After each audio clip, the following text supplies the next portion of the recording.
పార్లమెంట్లో భారత రాజ్యాంగ నిర్మాత డాక్టర్ బిఆర్ అంబేద్కర్పై అనుచిత వ్యాఖ్యలు చేసిన కేంద్ర హోంమంత్రి అమిత్ షా వెంటనే జాతికి క్షమాపణ చెప్పాలని డీసీసీ అధ్యక్షుడు కేతావత్ శంకర్ నాయక్ డిమాండ్ చేశారు. అమిత్ షాను మంత్రి పదవి నుండి బర్తరఫ్ చేయాలన్నారు.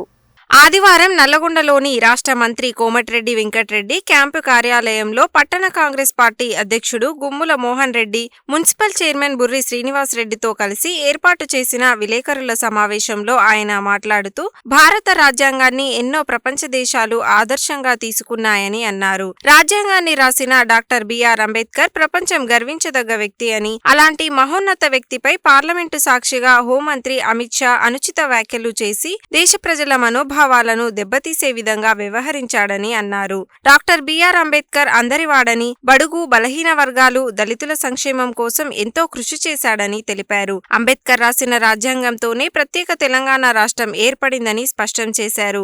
కేంద్రంలో బీజేపీ అధికారంలోకి వచ్చిన తరువాత దళిత, క్రైస్తవులు, మైనారిటీలు, అణగారిన వర్గాలపై దాడులు పెరిగాయని ఆరోపించారు. విభజించు పాలించు అనే విధంగా బీజేపీ వ్యవహరిస్తుందని విమర్శించారు. పార్లమెంట్లో అంబేద్కర్పై కేంద్ర హోంమంత్రి అమిత్ షా చేసిన వ్యాఖ్యలను వెంటనే ఉపసంహరించుకొని జాతికి బహిరంగ క్షమాపణ చెప్పాలని డిమాండ్ చేశారు. తమ నాయకుడు రాహుల్ గాంధీ కూడా అమిత్ షా వ్యాఖ్యలను తీవ్రంగా ఖండిస్తూ పార్లమెంట్లో ఆందోళన చేశాడని పేర్కొన్నారు. ఇప్పటికైనా కేంద్రంలోని బీజేపీ ప్రభుత్వం అమిత్ షాపై చర్యలు తీసుకొని మంత్రి పదవి నుంచి తొలగించాలని డిమాండ్ చేశారు. కాంగ్రెస్ పార్టీ అన్ని మతాలను, అన్ని వర్గాలను గౌరవిస్తుందని చెప్పారు. కేంద్రంలో కాంగ్రెస్ పార్టీ అధికారంలో ఉన్నప్పుడు అన్ని వర్గాల సంక్షేమమే ధ్యేయంగా పనిచేసిందని, బీజేపీ అధికారంలోకి వచ్చిన తర్వాత ప్రజా వ్యతిరేక విధానాలను అవలంబిస్తుందని ధ్వజమెత్తారు.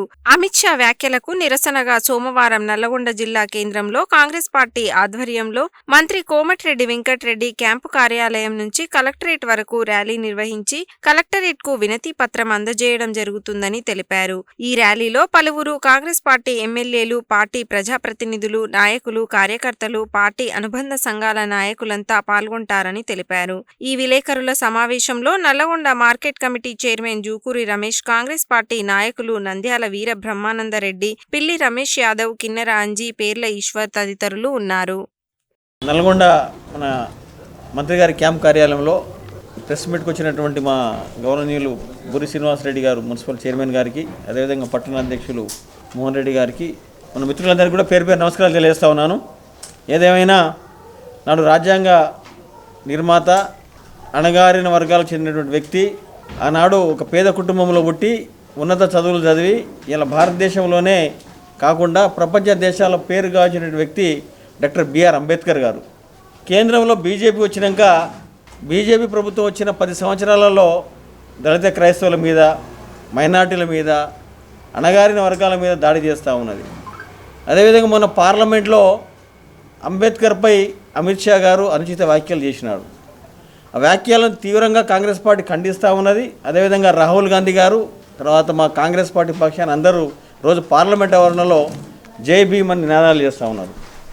అయినా కానీ బీజేపీ ప్రభుత్వానికి పెట్టినట్టు లేదు. అంబేద్కర్ గారు రాసిన రాజ్యాంగం వల్లనే ఇవాళందరూ ఇలా భారతదేశంలోనే కాకుండా ప్రపంచ దేశాలు కూడా ఆదరిస్తూ ఉన్నారు. అంబేద్కర్ ఊకే కాంగ్రెస్ వాళ్ళు అంబేద్కర్ పేరు చెప్తా ఉన్నారు. అంబేద్కర్ పేరు చెప్పే బదులు ఏదో గుడిలో దేవుని పేరు చెప్తే బాగుంటుందని చెప్పి ఒక అవమానించినట్టు మాట్లాడుతూ ఉన్నాడు.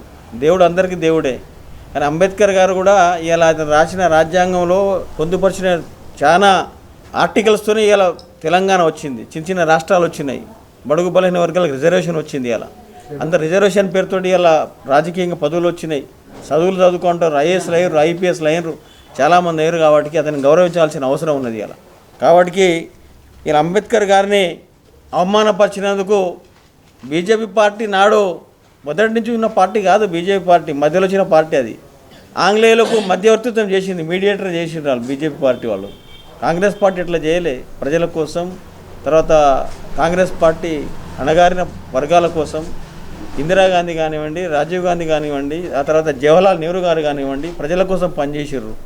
ఇలా కాంగ్రెస్ పార్టీ అంటే అందరికి గౌరవం ఉంటుంది. ఇలా బడుగు బలహీన వర్గాల పార్టీ అంటే కాంగ్రెస్ పార్టీ.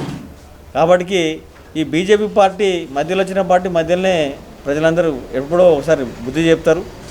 తప్పకుండా ఇలా అంబేద్కర్ని మనం అందరం గౌరవించుకోవాల్సిన అవసరం ఉంది. ఇలా కాబట్టి రేపు మా కాంగ్రెస్ పార్టీ ఆదేశానుసారం పిసిసి ఏఐసిసి ఆదేశానుసారం రేపు ఇక్కడి నుంచి మన క్యాంప్ కార్యాలయం నుంచి ర్యాలీగా కలెక్టర్ గారిపై మెమోరాండం ఇస్తాం. దళిత గిరిజన ఎమ్మెల్యేలను కూడా రమ్మని చెప్పినాను. రేపు మన నల్గొండ జిల్లాలో ఉన్న ఎమ్మెల్యేలను కూడా రమ్మని చెప్పినాను. అందరూ కూడా ఇక్కడి నుంచి ఫాలో అయ్యి మా పట్టణ అధ్యక్షులు శ్రీనివాసరెడ్డి గారు చైర్మన్గా అందరం కలిసిపోయి కలెక్టర్ గారికి మెమోరాండం ఇవ్వడం జరుగుతుంది. కాబట్టి దీన్ని తీవ్రంగా కాంగ్రెస్ పార్టీ ఖండిస్తూ ఉన్నది. మాదొకటే డిమాండ్, అమిత్ షాను సస్పెండ్ చేయాలి, అదర్వైజ్ మన కేంద్రం నుంచి ఆయన తొలగించాలని చెప్పి ఇలా కాంగ్రెస్ పార్టీ డిమాండ్ చేస్తూ ఉన్నది. మేము అందరం ఒకటి ఖండిస్తూ ఉన్నాం. ఇలా కాంగ్రెస్ పార్టీ పక్షాన అమిత్ షాను దాన్ని ప్రధానమంత్రి అంటే భారతదేశానికి ప్రధానమంత్రి, ఆయన ఒక బీజేపీ పార్టీ ప్రధానమంత్రి కాదు ఆయన మోడీ గారు. అది సమర్థిస్తూ ఉన్నాడు. దాన్ని సమర్థించకుండా ఖండించాల్సిన అవసరం ఉన్నది అలా. కాబట్టి అంబేద్కర్ గారిని మేము తప్పకుండా గౌరవించుకుంటాం. కాంగ్రెస్ పార్టీ గౌరవిస్తుంది. అంబేద్కర్ అందరివాడు. అతను రాసిన రాజ్యాంగం వల్ల వాళ్ళందరం కూడా మనం ఫలాలు అనుభవిస్తున్నాం. కాబట్టి వారిని గౌరవించాలని చెప్పి కోరుకుంటూ నేను కాంగ్రెస్ పార్టీ పక్షాన కూడా డిమాండ్ చేస్తూ ఉన్నాను. ఇలా బీజేపీ పార్టీ మోడీ గారిని కూడా మేము ఒకటే అడుగుతా ఉన్నాం, వెంటనే కేంద్ర మంత్రి అమిత్ షాని సస్పెండ్ చేయాలని చెప్పి డిమాండ్ చేస్తూ ఉన్నాం. అదేవిధంగా భారతదేశంలో చాలామంది అణగారిన వర్గాలు ఉన్నారు, చాలామంది పేద కుటుంబం వాళ్ళు ఉన్నారు. ఇలా బీజేపీ అవలంబిస్తున్నటువంటి మీ అందరికీ తెలిసి ఇలా బీజేపీ ఎవరికి పెద్దపీట వేస్తూ ఉన్నది. ఇలా ఉన్న రాష్ట్రాల్లో కూడా చూస్తూ ఉన్నారు మీరు అందరూ. దళితులపైన దాడి, దళిత క్రిస్టియన్లపైన దాడి, మైనార్టీలపైన దాడి, గిరిజనులపై దాడి చేస్తూ ఉన్నది.